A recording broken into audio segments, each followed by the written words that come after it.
ഓഫീസിൽ നിന്നും തിരികെ എത്തുന്ന നന്ദനയെ കണ്ട് പ്രതാപവർമ്മ ഞെട്ടുന്നു. മനീഷിനോട് പനക്കൽ വീട്ടിലേക്ക് പോകാൻ പറയുന്ന സുമിത്ര. ഇന്ന് ശങ്കരൻ വന്ന് പശുവിനെ അഴിച്ചു കെട്ടുവോ? നീ ഒന്ന് പോയി നോക്കിട്ട് വന്നേ. നീ ചെന്നിട്ടേ ആടിനെയും പശുവിനെയും ഒന്ന് പറമ്പിലേക്ക് അഴിച്ചു കെട്ടിട്ട് വാ. ശേഖരൻ മനീഷിനെ കുറ്റപ്പെടുത്തുന്നു. നാക്കേന് നല്ലത് വരില്ല. എപ്പോഴും ഇതാ ചെക്കൻ പറയുന്നത് നാശം പിടിക്കാനെന്ന്. പിന്നെ എങ്ങനെയാ ഗുണം പിടിക്കുന്നത്? പ്രതാപവർമ്മ മഹേഷിനെ കണ്ടുമുട്ടുന്നു. അവളെ ഞാൻ പറഞ്ഞ പരുവത്തിലാക്കി തരണം. ഒടിഞ്ഞു മടങ്ങിയിട്ട് അവള് കട്ടിലേക്ക് എടുക്കണം. നന്ദനക്കെട്ട് പണി കൊടുക്കാനുള്ള പരിപാടി ഇതോടെ നിർത്തിക്കോണം. ഇനി അതിന് ശ്രമിച്ച മറ്റാരെങ്കിലും കൊട്ടേഷൻ ഏൽപ്പിച്ച പണി നിങ്ങൾക്കാരും കിട്ടുക.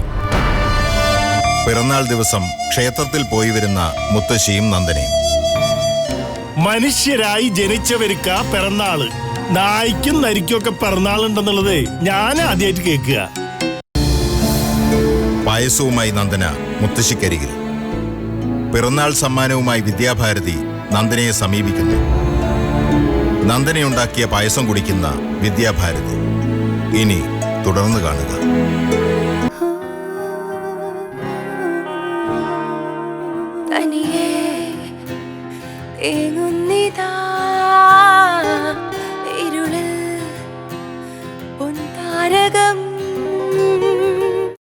നിന്നോടാ ചോദിച്ചത് എന്തായി കാണിക്കുന്നതെന്ന്? പ്രതാപേട്ട, ഞാൻ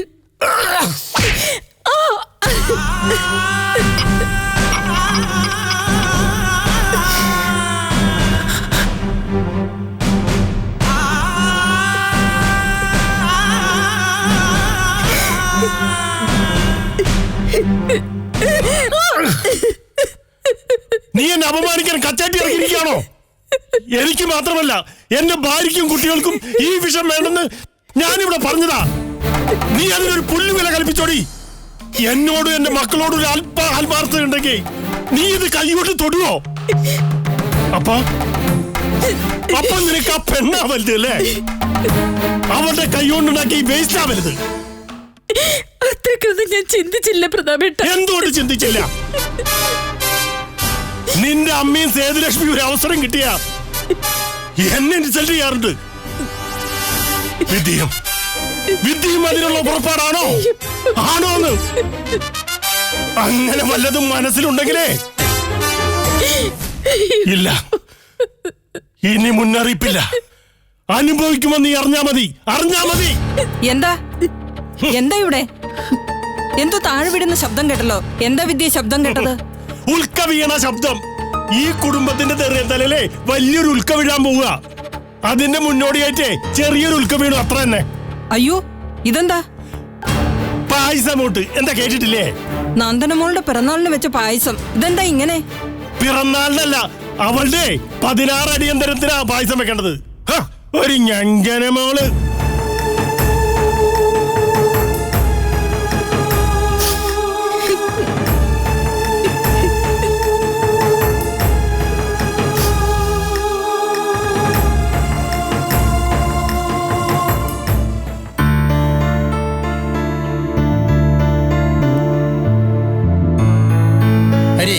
ഇനി ഒരു കാർ വാങ്ങിക്കണം നീ.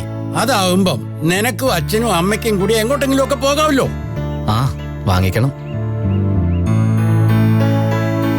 കാശ് കൊടുക്കാതെ കാർ സ്വന്തമാക്കാൻ ഒരു വഴിയുണ്ട്. മോഷണോ? മംഗല്യം. മോനെ ഹരി, സ്ത്രീധനമായി കാറ് സമ്മാനിക്കാൻ കഴിവുള്ള ഏതെങ്കിലും ഒരു പെൺകുട്ടിയെ കെട്ടിയാൽ മതി. നീ അതിനുള്ള അർഹത നിനക്കുണ്ട്. നീ ഇലക്ട്രിസിറ്റി ബോർഡിലെ ഉദ്യോഗസ്ഥനാണ്. പിന്നീട് ഒരു ബസ് വേണം തോന്നിയാല് അത് തരാൻ റെഡിയായ വേറൊരു പാർട്ടിയെ കെട്ടാം, അല്ലേ അമ്മാവ? ആക്കിയതാണല്ലേ?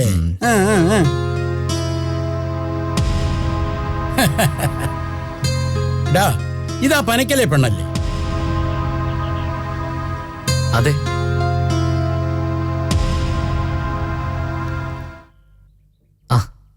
അമ്പിളിയെന്താ ഈ വഴിക്ക്? അക്കരെ ഒരു കൂട്ടുകാരിയുടെ വീടുണ്ട്.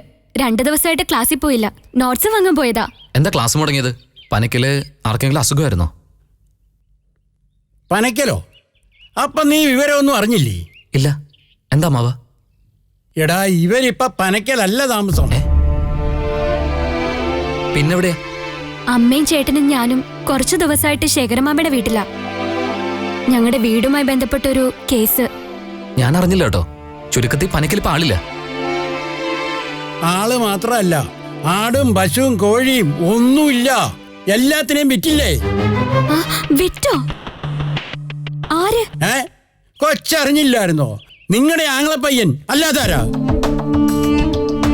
എല്ലാത്തിനെ അഴിച്ചിറക്കി കൊടുത്ത് കാശ് വാങ്ങിച്ചു. തൊഴുത്തും കോഴിക്കൂടും ക്ലീൻ. നാട്ടിൽ എല്ലാവർക്കും അറിയാവില്ല.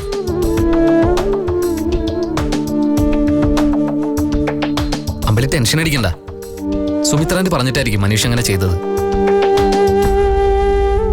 നമുക്കങ്ങ് നടന്നാലോ? ഹരിയേട്ടാ, നന്ദേച്ചിയെ കുറിച്ച് പിന്നെന്തെങ്കിലും വിവരം? ഞാൻ പിന്നെ കോണ്ടാക്ട് ചെയ്തില്ല. നല്ല വെയിലാ, നമുക്കങ്ങ് നീങ്ങിയാലോ? എന്നാ പിന്നെ കൊച്ചങ്ങിയല്ലേ, വട.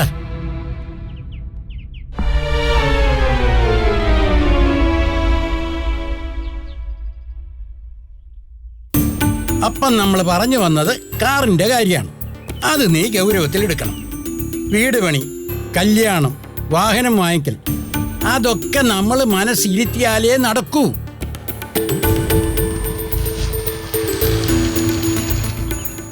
ഹരി, ഒരു കത്തുണ്ട്.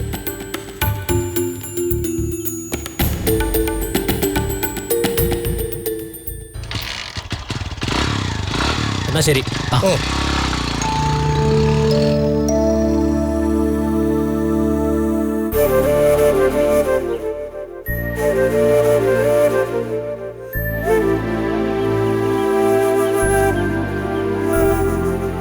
ഇപ്പോഴും എഴുത്തയക്കുന്നവരൊക്കെ ഉണ്ടോ?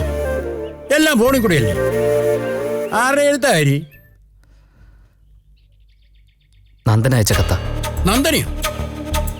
ആഹാ, നീ ഇപ്പോഴും അത് മനസ്സിൽ കൊണ്ട് നടക്കുകയാണ്. ഞാൻ കരുതി നീ അത് വിട്ടു കാണണം. നീ എന്താ ഒന്നും മിണ്ടാത്തത്? എനിക്കൊരാളെ കാണാനുണ്ട്.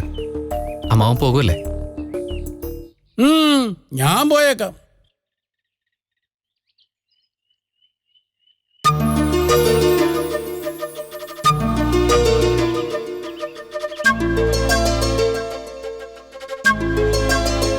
ഹരിയേട്ടന് പല ദിവസമായി വിചാരിക്കുന്നു എഴുതണമെന്ന്.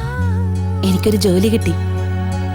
ഡ്രീംസിൽ ഒരു ഫാഷൻ ഡിസൈനിങ് സ്ഥാപനം സേതുകുഞ്ഞമ്മയെ ഏർപ്പാടാക്കി തന്നത്. പിന്നെ ഇന്നലെ എന്റെ പിറന്നാളായിരുന്നു. ഞാനും മുത്തശ്ശിയും കൂടി അമ്പലത്തിൽ പോയി. പിന്നെന്താ, ഇവിടെ അമ്മയുടെ ഭർത്താവിന്റെ വകയായി എന്നും വഴക്കുണ്ട്. പുള്ളിക്കാരി എനിക്കെന്തോ പിറന്നാൾ സമ്മാനമായി വന്നു. ഞാൻ വാങ്ങിയില്ല. അങ്ങോട്ട് അടുക്കാൻ തോന്നുന്നില്ല. മുത്തശ്ശിയാ എന്റെ ആശ്വാസം. പിന്നെ ഹരിയേട്ടന് സുഖമാണോ? എല്ലാ ദിവസവും ഞാൻ ഓർക്കാറുണ്ട്. ഇനി എന്നാ തമ്മിൽ കാണാ? മറുപടി അയക്കൂ. സ്നേഹത്തോടെ, നന്ദന.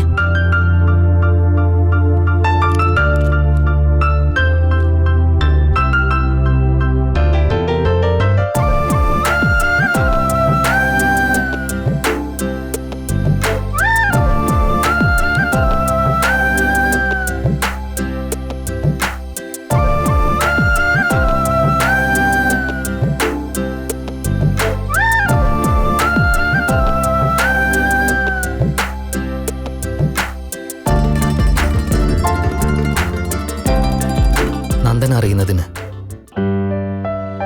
കത്തെഴുതി ശീലമില്ല എനിക്ക്. പക്ഷേ തനിക്ക് മറുപടി അയക്കാതെ പറ്റില്ലല്ലോ. ജോലി കിട്ടിയെന്നറിഞ്ഞതിൽ സന്തോഷം. ഇനിയൊരു മൊബൈൽ ഫോൺ വാങ്ങിക്കണം. നമുക്ക് സംസാരിക്കാലോ. കഴിഞ്ഞ വർഷം തന്റെ ബർത്ത്ഡേക്ക് നമ്മൾ ഒരുമിച്ചുണ്ടായിരുന്നു. ഈ വർഷം ഇങ്ങനെ. അടുത്ത പിറന്നാളിനോ? പനക്കിലെ വിശേഷങ്ങൾ അറിഞ്ഞില്ലെന്ന് കരുതുന്നു. അവരെല്ലാം ഇപ്പോ അമ്പിളിയുടെ അമ്മാവന്റെ വീട്ടിലാ. എന്തൊക്കെയോ സാമ്പത്തിക പ്രശ്നങ്ങളുണ്ട്. അത് പോട്ടെ. നന്ദനയുടെ ലെറ്റർ ഞാൻ പലതവണ വായിച്ചു. ആ കൈയക്ഷരത്തിലൂടെ ഞാൻ തന്നെ മുഖമാ കണ്ടത്. അപ്പോ നേരി കാണണമെന്ന് തോന്നി.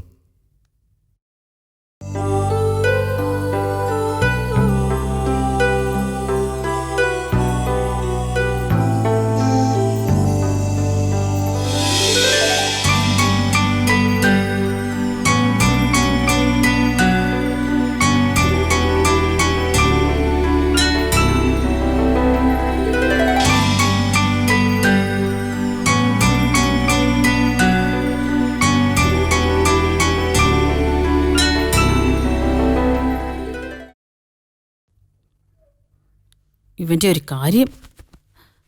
മനീഷേ, മനീഷേ,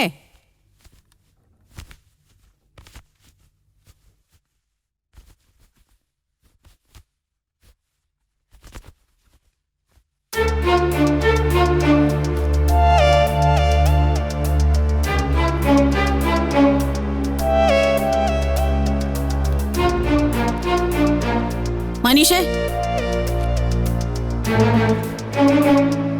എന്താ അമ്മേ? മുറിയൊന്ന് വൃത്തിയാക്കിയിട്ടൂടെ നിനക്ക്? നിന്റെ മുഷിഞ്ഞ തുണി ഇങ്ങനെ കൂട്ടി വെക്കാതെ ഒന്ന് അലക്കിക്കൂടെ നിനക്ക്? ആ, നാളെ ആവട്ടെ. എന്ത് പറഞ്ഞാലും നാളെ, അല്ലെങ്കിൽ പിന്നെ. നാളെ എന്നൊരു വിചാരം ഇല്ലാത്തോണ്ട ഇങ്ങനെ. നീ ഇന്ന് പനക്കൽ പോകുന്നില്ലേ? എന്തിന്? എന്തിനാന്നോ?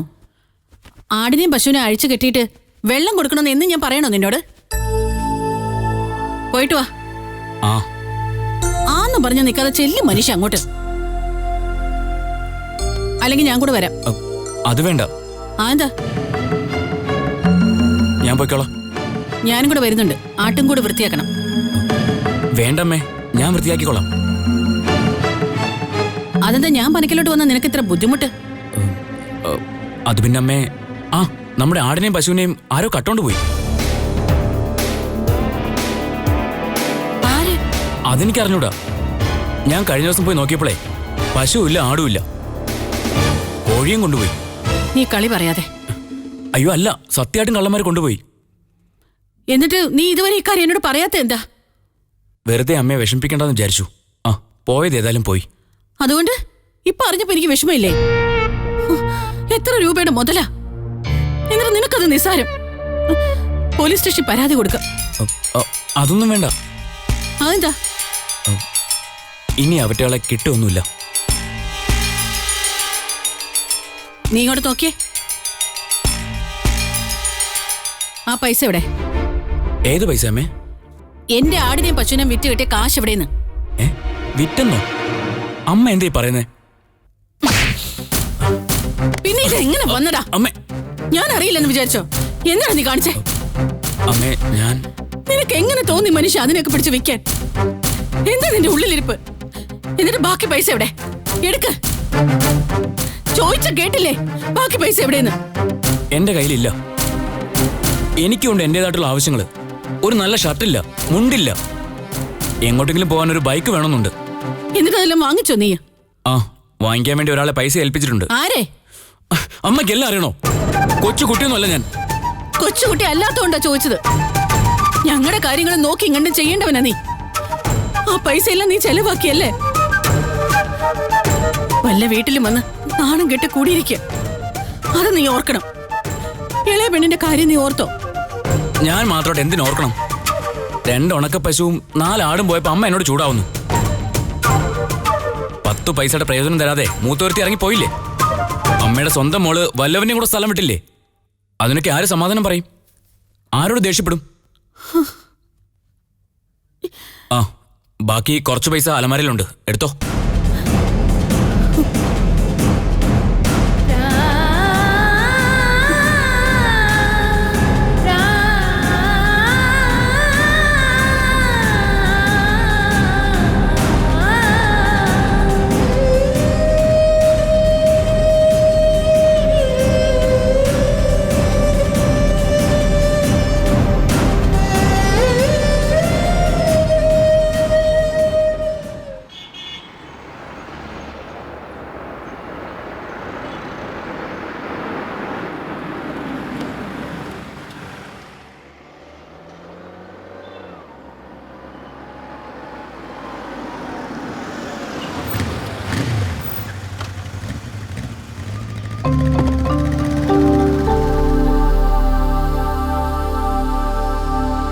ഒരു ഫുൾ ടാങ്ക് അടിച്ചാൽ മതി.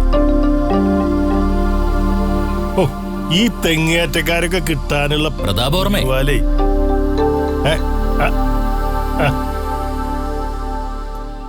മനസ്സിലായില്ലേ? ഞാൻ പഴയ രാജീവ് മേനോനാടോ.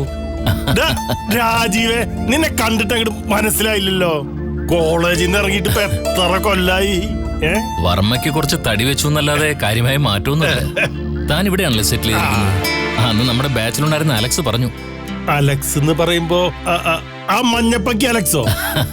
അതെ, വട്ടപ്പേര് മറന്നിട്ടില്ല. ആ, ഇനി നിന്റെ വിശേഷങ്ങളൊക്കെ പറ. ആക്ച്വലി ഞാൻ UK-ലായിരുന്നു. നാട്ടിലെത്തിയിട്ട് 2 വർഷമായി. കൊച്ചിയിൽ താമസിക്കുന്നു. അപ്പോ ഇവിടെ അനിയനൊരു ബിസിനസ് നടത്തുന്നുണ്ട്. എവിടെ? ദാ അവിടെ, ആ കാണുന്ന ഡ്രീംസ്. ഇവിടുന്ന് തൊട്ടടുത്താടോ. എന്തായാലും കണ്ട സ്ഥിതിക്ക് അനിയനെ ഒന്ന് പരിചയപ്പെടുത്താം. വാ. അത് പിന്നെ വാന്നേ, ഒരു 5 മിനിറ്റ്. എന്നായിക്കോട്ടെ. താനപ്പുറത്തൂടെ കയറോ? ആ.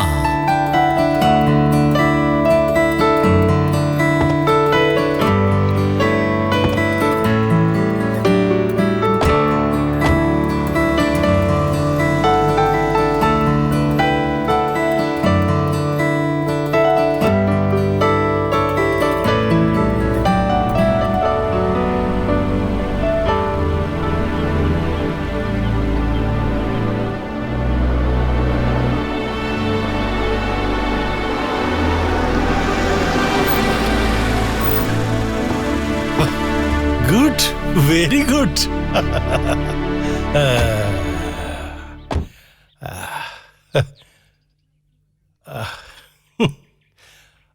അപ്പോ അനിയന്റെ സ്വന്തം ബിൽഡിംഗ് അത്? റെന്റിനായിരുന്നു, ഇപ്പൊ അയാളത് വാങ്ങി. Very good. ആ, വാ. ആയിക്കോട്ടെ.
വാടോ.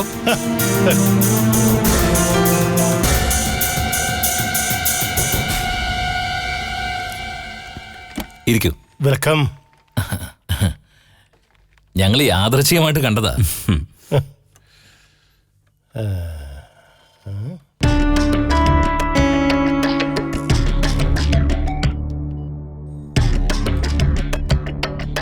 ഈ ഉദിയന്നൂർ കോവിലകം എന്ന് പറയുമ്പോ പ്രതാപവർമ്മ ശരിക്കും തൃശ്ശൂർക്കാരനാ. ഇവിടെ സെറ്റിൽ ആയിരുന്നുള്ളൂ. ഈ പൊളിറ്റിക്സിലുള്ള സേതുലക്ഷ്മി ആ കോവിലകത്തെ അല്ലേ? അതെ. അവിടുത്തെ ഒരു കുട്ടി ഇവിടെ ജോലി ചെയ്യുന്നുണ്ടല്ലോ. ആണോ? അതാരാ? നന്ദന എന്ന പേര്. നമ്മുടെ സേതുലക്ഷ്മി റെക്കമെൻഡ് ചെയ്തു.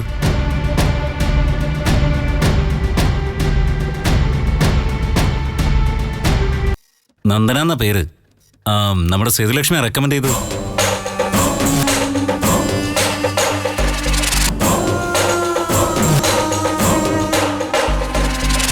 അല്ല, വിളിപ്പിക്കണോ കുട്ടിയെ?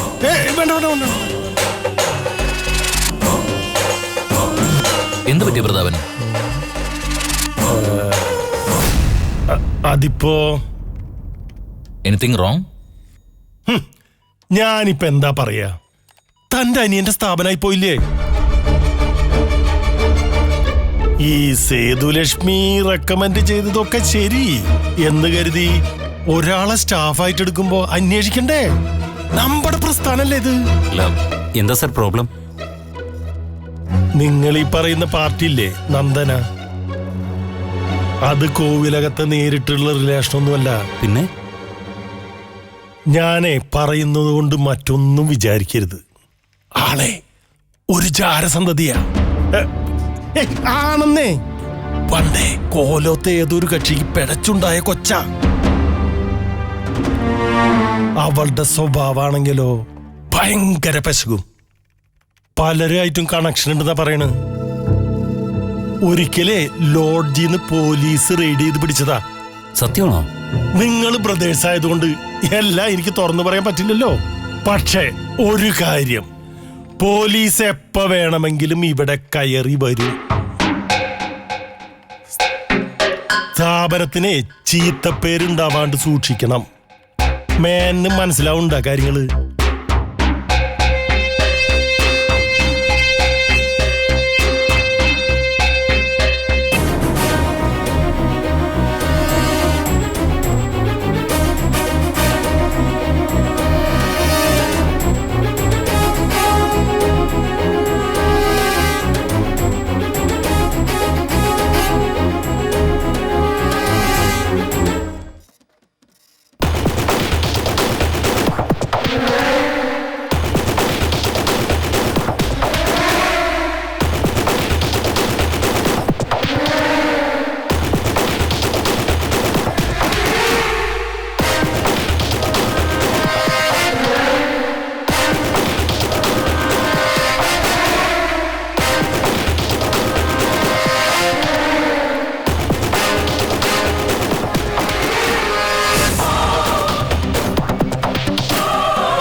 പ്രതാപവർമ്മയോ? എന്നിട്ട് അയാൾ മോളെ കണ്ടോ? കണ്ടു. നിന്റെ അടുത്ത് സംസാരിക്കാൻ വന്നോ? ഇല്ല, സാറിന്റെ ക്യാബിനിലേക്കാ പോയത്. കുറച്ച് കഴിഞ്ഞിട്ട് തിരിച്ചു പോയത്. എന്നാലും മോളുടെ ഓഫീസിൽ അയാൾക്ക് വരേണ്ട കാര്യം എന്താ? എനിക്കെന്തോ പേടിയാവുന്നു മുത്തശ്ശി. മോളെന്തിനാ പേടിക്കുന്നേ? പ്രതാപവർമ്മയുടെ ഔദാര്യത്തിലല്ല മോൾ അവിടെ ജോലി ചെയ്യുന്നേ. പ്രതാപവർമ്മയ്ക്ക് ഇവിടെ പ്രത്യേകിച്ച് പണിയൊന്നുമില്ലല്ലോ. ഉണ്ണണം, ഉറങ്ങണം, കുറെ ഒച്ച വെക്കണം.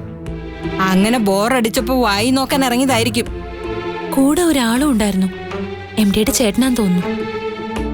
എങ്കിൽ വഴിയിൽ വെച്ച് പരിചയപ്പെട്ടതായിരിക്കും. ഉദയന്നൂരെ മരുമകനാണെന്ന് പൊങ്ങച്ചൻ പറഞ്ഞോ കൂടെ ചേർന്ന് കാണും. പുറത്തുള്ളവർക്കറിയില്ലല്ലോ ആളുടെ കയ്യിലിരിപ്പ്. അതിന് മോൾ എന്തിനാ ടെൻഷൻ അടിക്കുന്നേ? ഓഫീസിൽ എത്രയോ പേര് വരുന്നു, കൂട്ടത്തിലൊരാൾ. അങ്ങനെ വിചാരിച്ചാ മതി. മോൾ ഇതൊന്നും ആലോചിക്കാതെ പോയി കിടന്നുറങ്ങാൻ നോക്കി. ചെല്ല്.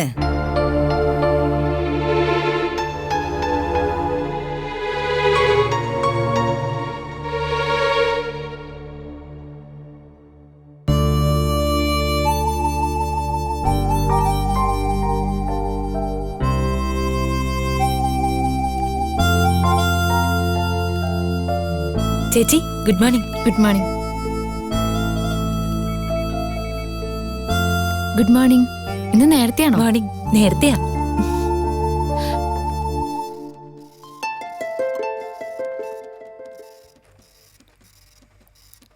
നന്ദന, MD വിളിക്കുന്നുണ്ട്.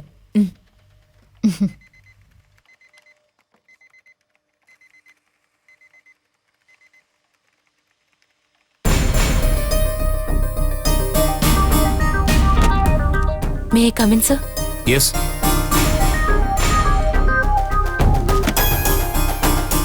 Da.